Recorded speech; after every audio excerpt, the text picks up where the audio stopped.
তোমার পুরনো বন্ধু যে তোমাকে আবার কল করেছে, সে তোমার লাইফে কাম ব্যাক করতে চাইছে, তোমার সঙ্গে আবারও রিলেশনস তৈরি করার চেষ্টা করছে। তার কাছে আবার ফিরে যেতে পারো কি না সেটার মানে ফিরে যাওয়াটা তোমার পক্ষে সুবিধাজনক হবে কি না সেটা নিয়ে আমরা আজকে বড় ভিডিও একটা ডাউনলোড করেছি। সেটারই ছোট ভিডিও আমি তোমাদের কাছে সঙ্গে শেয়ার করছি। যে দেখো, যে পুরনো সম্পর্কটা তোমাদের ছিল সে কিন্তু আবার কাম ব্যাক করতে চাইছে, কিন্তু প্রবলেমটা এখানে তোমার স্বাধীনতার কিন্তু সে হস্তক্ষেপে সে মানে অ্যাকচুয়ালি তছনছ করে দিয়েছিল তোমাদের ব্যক্তিগত স্বাধীনতা। তোমার তোমার কোনো রকম বাক্য স্বাধীনতা ছিল না, বলার কোনো তোমার অধিকার ছিল না, তোমাকে একদম জর্জরিত করে রেখেছিল।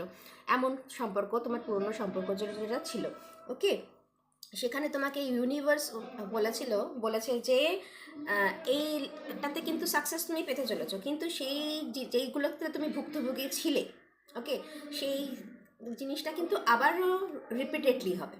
এবার তোমার ওপর ডিপেন্ড করছে যে তুমি এই সম্পর্কে ফিরতে চাইছো কি না। কিন্তু তোমার নতুন দিগন্ত কিন্তু তুমি পেয়েছো, এমন না যে তুমি নতুন দিগন্ত পাওনি। তুমি তোমার মানে ওকে ছাড়াও যে তোমার চলে, ঠিক আছে। কেউ কিন্তু কারোর জন্য এখন আটকে থাকে না বন্ধুরা।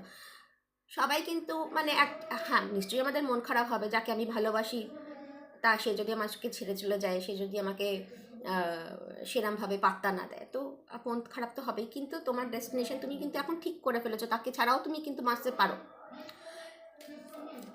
তো এবার তোমার ওপর ডিপেন্ড করছে যে তুমি সেই পুরনো রিলেশনে যে তোমাকে কল করেছিল তার সেই সম্পর্কে আবারও ফিরে যাবে, ব্যাক করবে কিনা।